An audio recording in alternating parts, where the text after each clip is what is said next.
And he joins us on a Monday, William Qualkinbush. Qualk, my man, hope you're well. Welcome into the program, big guy. Swanee, I'm doing great. Always good to be with you. I hope you're doing well on this fine Monday. Look, man, I tell you this. I think you've been in this business long enough. I've been in this business long enough to know the ebbs and the flows. Clemson had a tremendous near-decade run where the ball always kind of seemed to bounce their way, right? I know Gamecock fans, I mentioned this earlier, for years would say the Tigers got a horseshoe squarely shoved up you know where. Here we go, another weekend in another situation where the Tigers have a chance and they come up just a little bit short. The ball bounces funny, turnover, return, scoop, and score, and you do that against one of the top 5 teams in the country. It's hard to overcome, my man.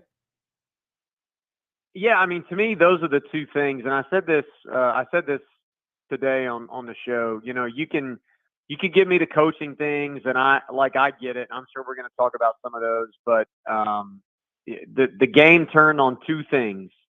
It was obviously the turnover, the one turnover in the game, the biggest play of the game was a major game changer. Not just because it was a touchdown for Florida State, but because if you remember, that was right after Phil Maffa goes for 48, 49 yards. Yeah, 46 yards. Huge, yeah. like Clemson was about to go up double digits, whether we're talking about a short field goal or we're talking about a touchdown there. It felt like Clemson was going to put some distance between them and Florida State. And far from that happening, the game ends up tied. And so, I mean, it was a huge gut punch to the stadium for a lot of – again, we're not talking first and 10 at the start of a drive. We're talking about after you've made a big play, then it's almost like a double big play goes against you. And, you know, that's something that Clemson has seen happen. I mean, you know, it's a little bit odd, but it's no longer I can say it's no longer an anomaly when it's happening a lot. You know what I mean? And maybe it's just something that they got to get out of their system. Maybe it is a penance for all those years where it seemed like every time there needed to be a big play that Clemson was getting it. Who knows? But the reality is that's who Clemson is right now. So that's number one. And number two, and I think this was the biggest one, and really in real time, it was something that I would say a lot of people in the stands probably thought about, but you didn't turn and say it to your buddy, is when Nate Wiggins goes down on the 4th down play and he's not putting any weight on his leg, and you realize that you got to line up 1st and 10 at the 25 against Florida State without Nate Wiggins, as well as he and Jaden Lucas played throughout the game, you knew that Clemson was in trouble. To me, those are the two reasons why Clemson lost. Again, you can give me coaching, and I think the coaching elements are there to be criticized, and it's the low-hanging fruit to pick. But to me, those are the two game reasons, because coaches make bad calls all the time.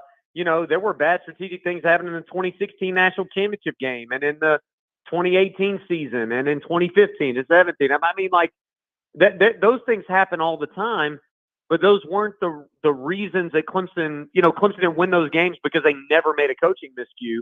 And so it's hard for me to say that when I can clearly see that if Nate Wiggins is on the field, there's at least a different look and a different feel to Clemson's defense and maybe to Florida State's offense and overtime.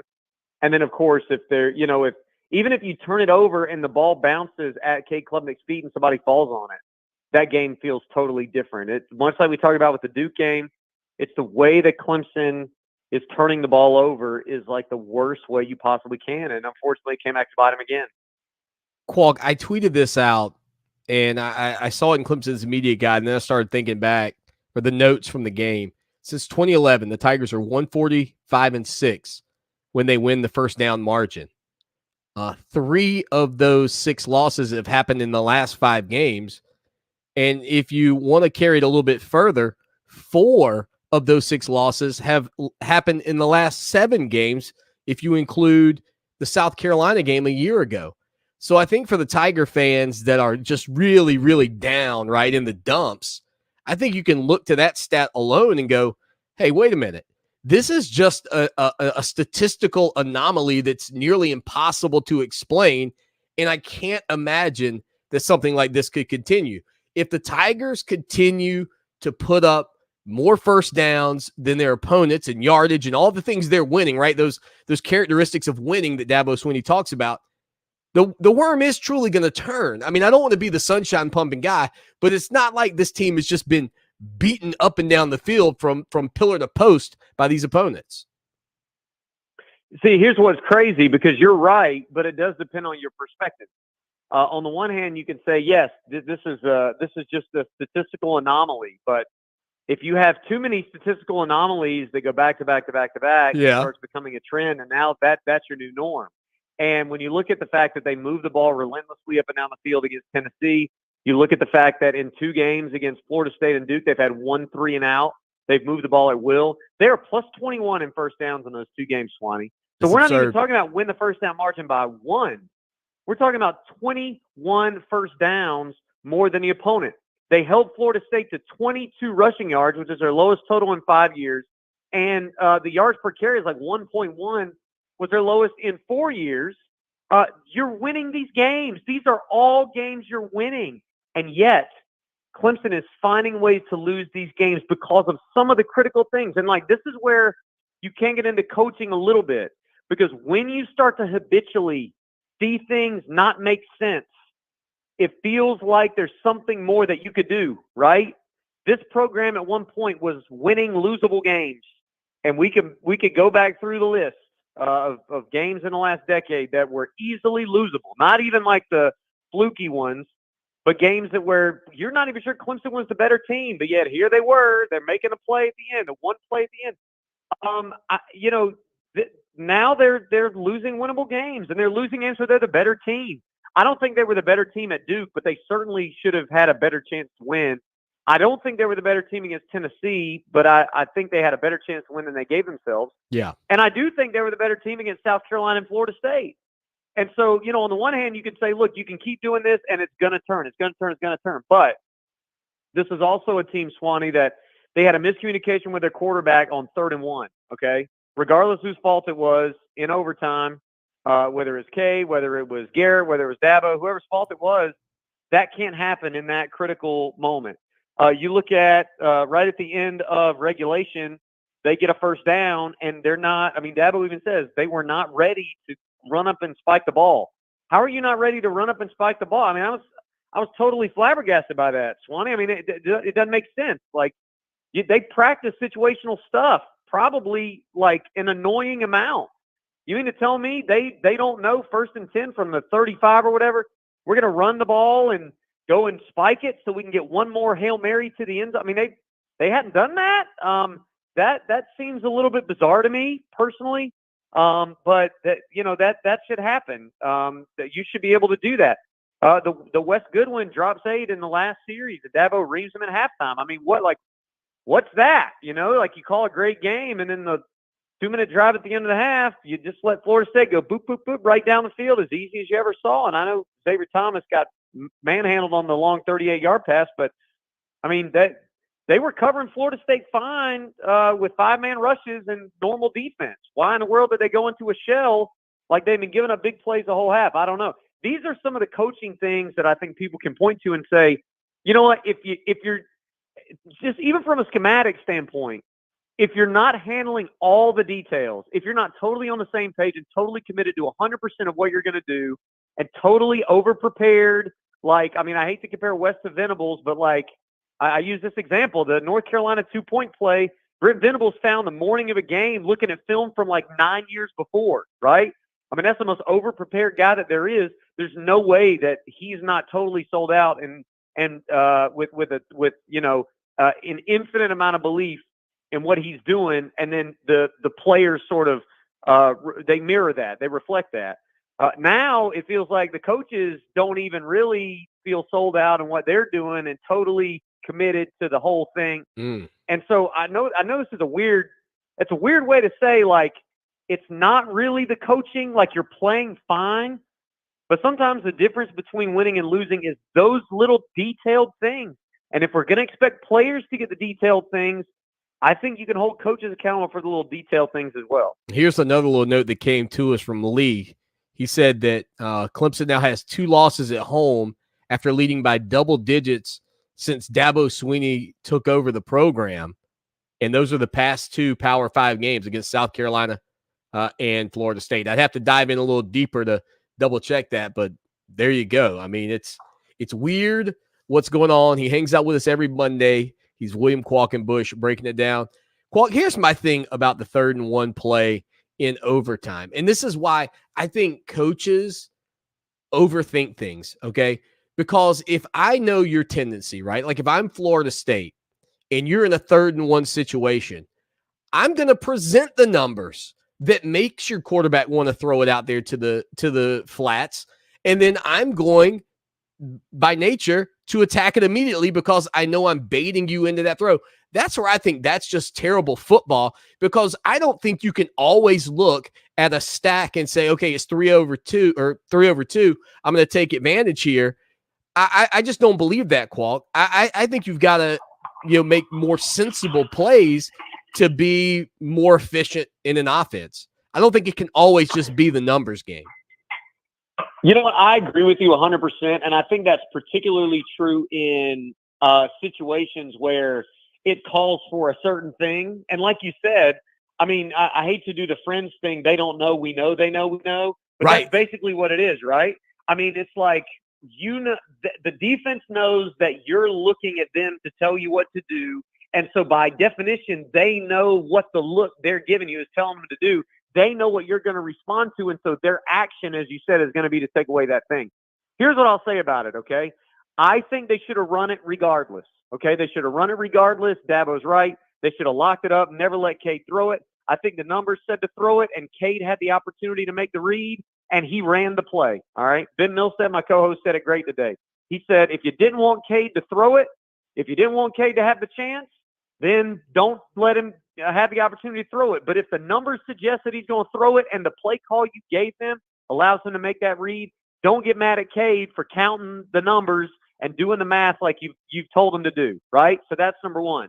But it was not automatic. You go back and look at it, it does seem like Will Shipley could have gotten the first down. He would have gotten a few yards right there. Yes, absolutely. But up until that point in the game, Clemson was 0 for 4 on 3rd and short. That's 4 yards or fewer. In fact, to me, that was the only time that Florida State routinely stopped Clemson, was in short yardage situations. Clemson converted 6 third downs in the game, and they were all from 5 to 8 yards. They did not get a 3rd and long. They did not get a 3rd and short.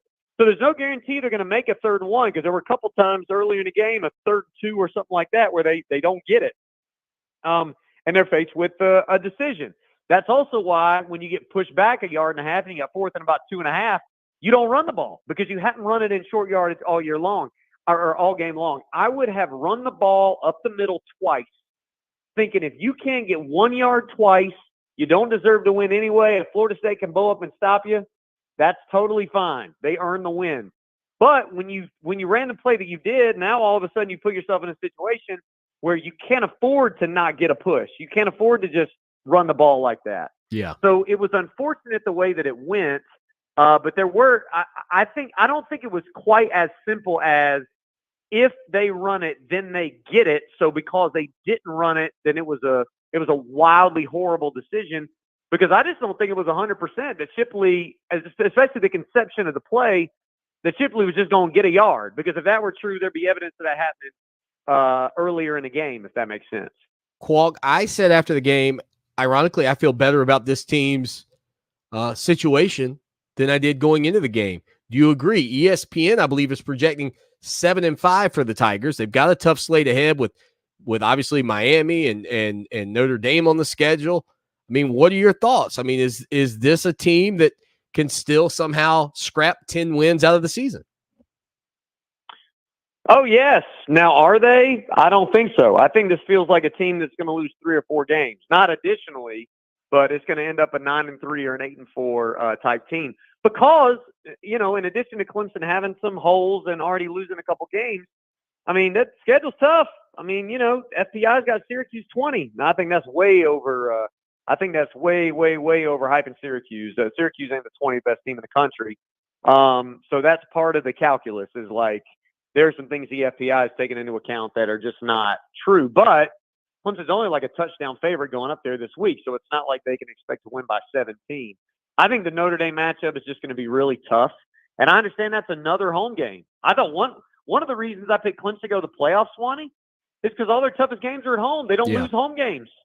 They were the better team against Florida State. They were the better team against South Carolina. They might be the better team against Notre Dame, but at this point, you have to start asking the question, do you trust a better Clemson team to win a close game? And the answer in the last few games is maybe not.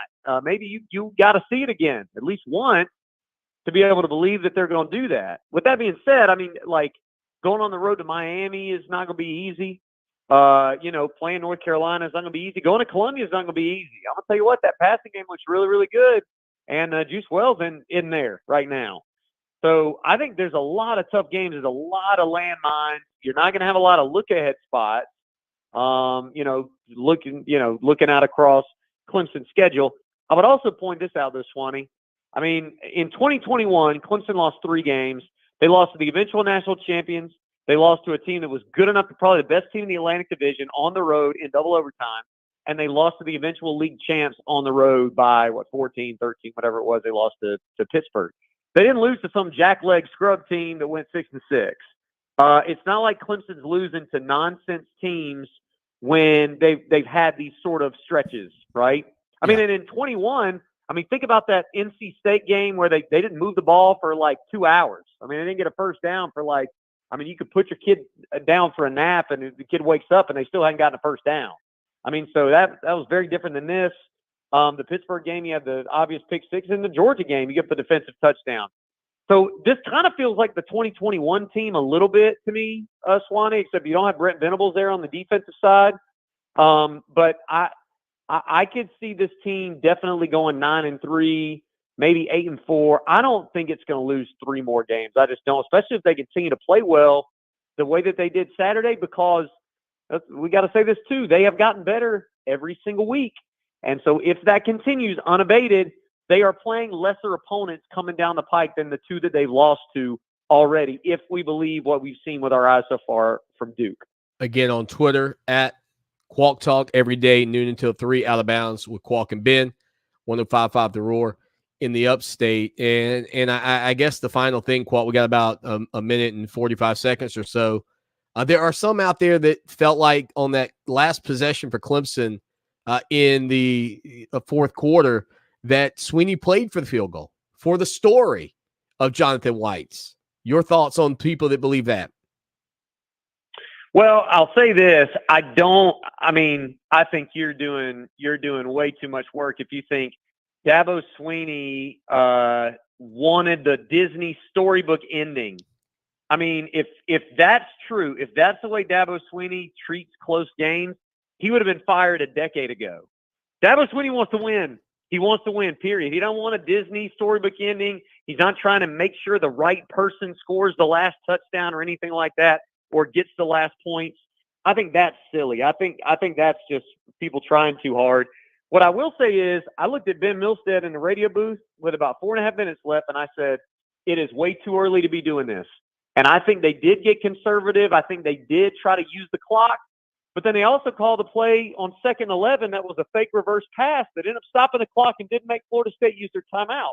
I thought they should have stayed conservative and not do something crazy, or just play it out and trust your defense. Unfortunately, they didn't really stick to either script all the way through, and I think eventually that cost them in the game. Again, follow him on Twitter at Qualk Talk. Qualk, we always appreciate you, my man. Thanks, Wani. Always good to be with you.